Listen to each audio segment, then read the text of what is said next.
ஜெயிக்கிறவங்க அவ்வளவு சீக்கிரமா ரகசியத்தை சொல்ல மாட்டாங்க. இப்ப எலன் மாஸ்க் கிட்ட ஒரு கேள்வி, ரகசியம் எலன் மாஸ்க் சொல்றது புரியுதான்னு பாரு. அவங்க கிட்ட ஒரு கொஸ்டின் கேக்குறாங்க. Sir, super question. என்ன தெரியுமா சார்? நம்ம எல்லாருக்கும் சொல்ற இத, நீங்க நிறைய ப்ராஜெக்ட் பண்றீங்க சார். நீங்க ஒரு கஷ்டமான ஒரு ப்ராஜெக்ட் அதை போட்டு வச்சிட்டீங்க. அதை நோக்கி பயணம் பண்றதுக்கு உங்களை எதை வச்சு மோட்டிவேட் பண்ணிக்கிறீங்க?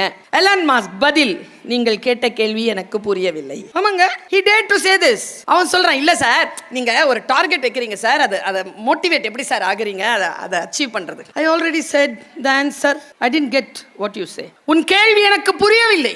அவன் சொன்னா, சார் நான் கேட்டேன், உங்களுக்கு புரிஞ்சிருச்சு, சொல்ல மாட்டேங்கிறீங்க, சொல்லுங்க சார். எலன் மாஸ்க் பதில் பாருங்க, நீ தானே அந்த டார்கெட்டை வச்ச, அதை அடையிறதுக்கு நீ தானே உன்னை செலுத்திக்கணும். நீ மோட்டிவேஷன் அடுத்தவங்களை கூப்பிடுவியா? நீ முடிவு செய். அடுத்தவர்கள் உனக்கு சின்ன புஷ் தான் கொடுப்பாங்க, நீ தான் போய் நிக்கணும்.